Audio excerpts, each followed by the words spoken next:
മാംഗല്യം. രചന അവതരണം നന്ദു കൃഷ്ണ. തൊമ്മനും ചാണ്ടിയും കൂടി ഈ കൂനിക്കൂടി ഇരിപ്പ് തുടങ്ങിയിട്ട് നേരം കുറെ ആയല്ലോ. ഉറക്കം എഴുന്നേറ്റ് മുഖവും കഴുകി വന്നിരിക്കുന്ന ഇരിപ്പാണ്.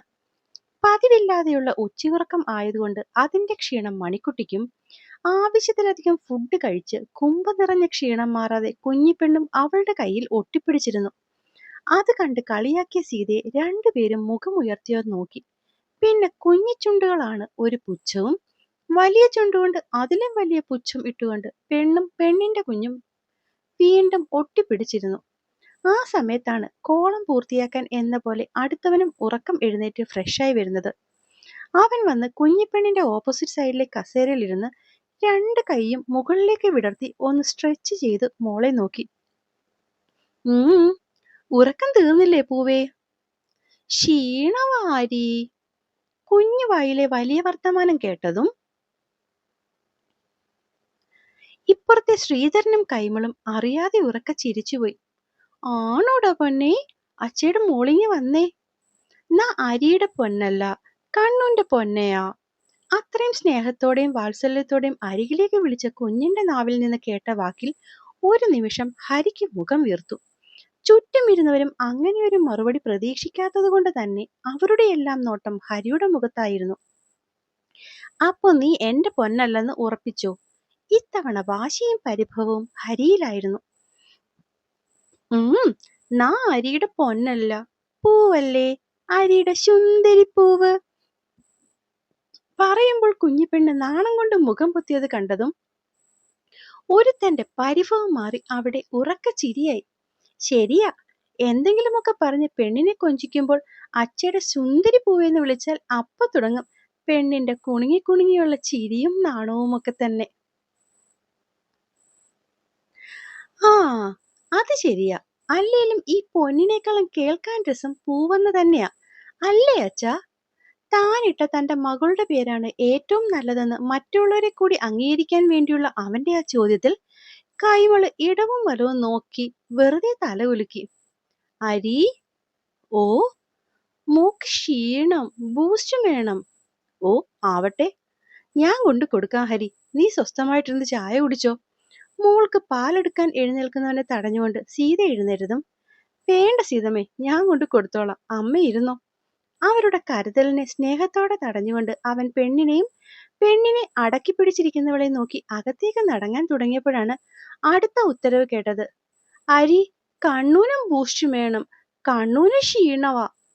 അവനും മറ്റുള്ളവരും ഞെട്ടുന്നതിനപ്പുറം ഞെട്ടിപ്പോയത് പെണ്ണിനെ കയ്യിലെടുത്ത് വെച്ചിരുന്നവളാണ്. എനിക്കങ്ങും വേണ്ട. പരവേശത്തോടെ ചുറ്റുപാടും നോക്കി അവള് പെട്ടെന്ന് പറഞ്ഞതും ഒരുവന്റെ നോട്ടം അത്രയും കൺമണിക്ക് മേലെയായി. വേണ്ട സർ, മോള് ചുമ്മാതെ പറഞ്ഞതാ. ആ നോട്ടം സഹിക്കാൻ വയ്യാത്ത പോലെ അവൾ ദയനീയമായി പറഞ്ഞു. അതിന് നീ പറഞ്ഞില്ലെങ്കിലും നിനക്ക് പാലെടുത്ത് തരാൻ എനിക്ക് ഉദ്ദേശമൊന്നുമില്ല. മുഖം വെട്ടിച്ച് അവൻ നടക്കും മുന്നേ അടുത്ത വിളിയും പിന്നാലെ എത്തി. കണ്ണൂന് ബൂസ്റ്റില്ല, എനിച്ചും വേണ്ട, നാനും പാല് കുച്ചത്തില്ല. പെണ്ണ് കയ്യും കെട്ടിവെച്ചങ്ങ് പിണങ്ങി നിൽപ്പായി. പൊന്നെ വേണ്ടായേ, പാല് കുടിച്ചാലേ എന്റെ കുഞ്ഞിപ്പെണ്ണ് ബിഗ് ഗേൾ ആവൂ. വേണ്ട, നിച്ച് ബിഗ് ആവന്താ. അപ്പോഴേക്കും പടലപ്പിണക്കമായി. അങ്ങനെ പറയല്ലേ പൊന്നെ, എന്റെ പൊന്ന് ബിഗ് ആയാലല്ലേ നമുക്ക് അച്ഛയെ പോലെ കാർ ഓടിക്കാൻ പറ്റൂ. എന്നിട്ട് വേണ്ടേ നമുക്ക് രണ്ടുപേർക്കും കൂടി എല്ലായിടവും യാത്ര പോവാൻ. അങ്ങനെ പോയിട്ട് നമ്മൾ മുട്ടായി തിന്നും, ഐസ്ക്രീം കുടിക്കും.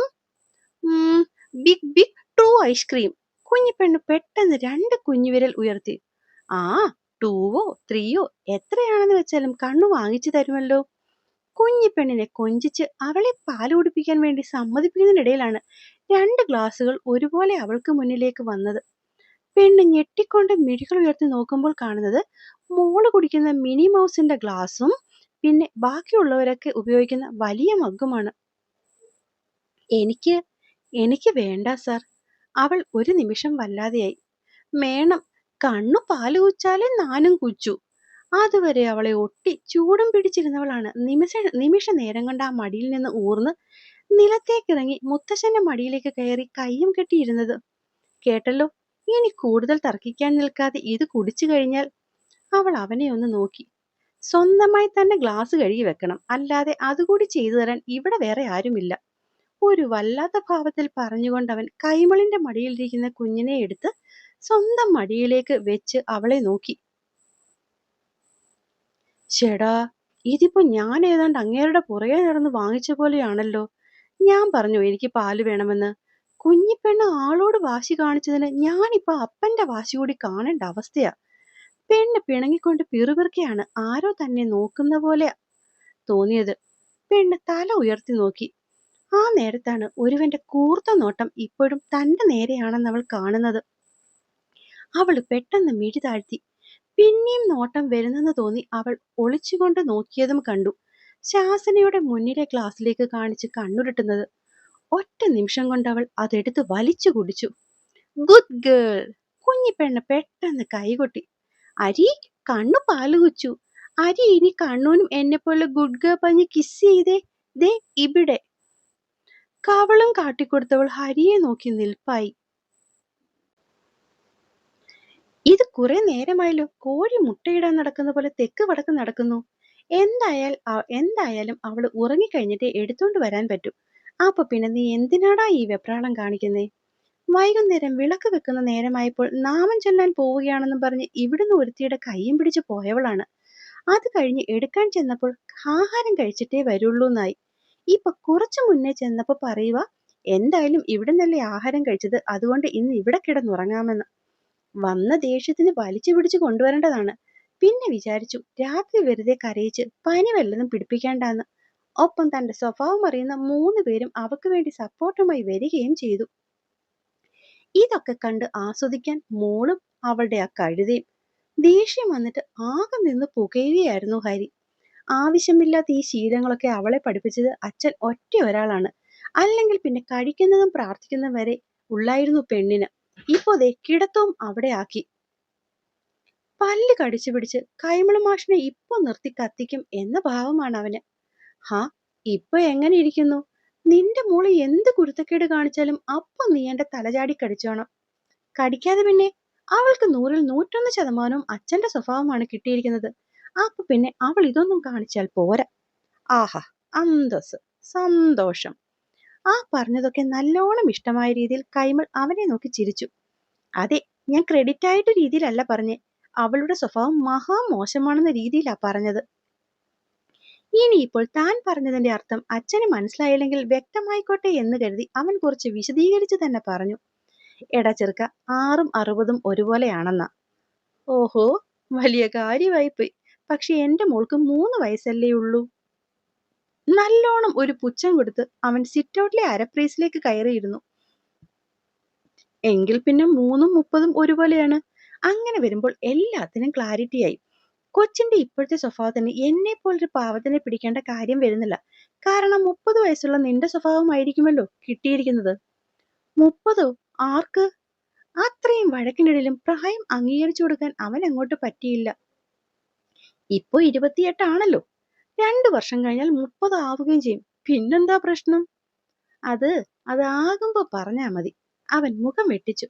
അയ്യടാ, വെറും 55 കഴിഞ്ഞ് എനിക്ക് 60 എന്ന് പറയാൻ വന്നപ്പോൾ അവന് ഭയങ്കര സന്തോഷമായിരുന്നു. ഇപ്പൊ ഞാൻ അവന് 2 വയസ്സ് കൂട്ടിയപ്പോൾ അങ്ങോട്ട് സഹിക്കാൻ വയ്യ പോലും. അവൻ എന്തൊക്കെ പറഞ്ഞോ അതെല്ലാം അവന്റെ തലയിലേക്ക് കൊണ്ടിടും പോലെ മാഷി വിജയിച്ചിരി ചിരിച്ചുകൊണ്ട് എഴുന്നേറ്റു. അതിനു മറുപടി പോലെ അവൻ എന്തോ പറയാൻ വന്നപ്പോഴാണ് ശ്രീധരൻ മാമൻ ഉറങ്ങിയ കുഞ്ഞുമായി വരുന്ന കണ്ടത്. ഫോൺ ചെയ്തിരുന്നെങ്കിൽ ഞാൻ വന്നേനേലോ മാമ. ഓ വേണ്ടടാ, ഇപ്പൊ തന്നെ ഇവളെ ഇങ്ങോട്ട് കൊണ്ടുവരാൻ ഇഷ്ടമുണ്ടായിട്ടല്ല. നീ ഇവളില്ലാതെ കിടന്നുറങ്ങില്ല എന്നറിയാവുന്നതുകൊണ്ട് മാത്രം കൊണ്ടുവന്നതാ. കുഞ്ഞിനെ അവന് നേരെ നീട്ടി നെറുകയിൽ ഒന്നും കൂടി ചുംബിച്ചുകൊണ്ട് ശ്രീധരൻ അത് പറയുമ്പോൾ അവർക്കൊക്കെ പൂവ് എത്രമാത്രം ജീവിതത്തിന്റെ ഭാഗമാണെന്ന് അറിയുകയായിരുന്നു ഹരിയും. രാത്രിയിൽ കുറെ വർക്കുകൾ ചെയ്യാൻ ബാക്കിയുള്ളത് കൊണ്ട് തന്നെ രാവിലെ എഴുന്നേൽക്കാൻ ഒരു ഇത്തിരി താമസിച്ചു ഹരി. വെട്ടം മുഖത്തേക്കടിച്ച് കണ്ണു തുറന്നവൻ അടുത്ത് കിടന്ന മോളെ തിരക്കി. കാണുന്നില്ലെന്ന് കണ്ടതും അവൻ വേഗം എഴുന്നേറ്റു. സൈഡിൽ വെച്ചിരിക്കുന്ന ഫോണിലേക്ക് നോക്കിയപ്പോൾ സമയം 7. ഇത്രയും രാവിലെ കുഞ്ഞെഴുന്നേറ്റു എന്നുള്ള ആശങ്കയിൽ വേഗം എഴുന്നേറ്റ് പുറത്തേക്കിറങ്ങിയവൻ കൈമൾ മാഷിനെ കണ്ടു. മോൾ എന്തേ അച്ഛാ? കുഞ്ഞു പെണ്ണിന്ന് രാവിലെ എഴുന്നേറ്റടാ. കണ്ണു തുറന്നപ്പോഴേ കണ്ണൂന്ന് പറഞ്ഞ എഴുന്നേറ്റത്. അപ്പോഴേക്കും അവളുടെ വിളി കേട്ട പോലെ ഒരുത്തി മുറ്റത്തും എത്തി. ചുരുക്കം പറഞ്ഞാൽ എഴുന്നേറ്റ വാക്കിന് അവിടെ പോയി എന്ന്.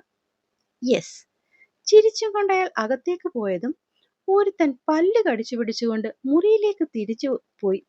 വന്ന് പെണ്ണിന് അവളെ അല്ലാതെ വേറെ ആരെയും കണ്ണിൽ പിടിക്കില്ല എന്ന അവസ്ഥയായും തോന്നുന്നു. നോക്കിക്കോ, നിർത്തുന്നുണ്ട് ഞാൻ. മനസ്സിൽ പലതും കണക്കുകൂട്ടി അവൻ ഫ്രഷായി കുളിക്കാൻ വേണ്ടി കയറി.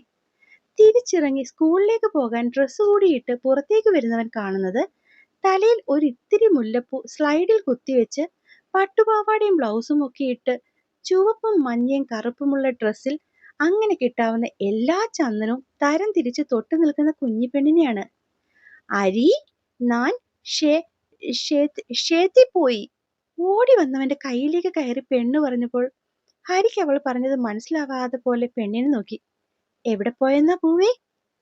ക്ഷേത്രത്തി. ഹരിക്ക് ഒന്നും അയഞ്ഞുകൂടാ. കണ്ണു പറഞ്ഞത് ശരിയാ അല്ലേ മുത്തശ്ശ?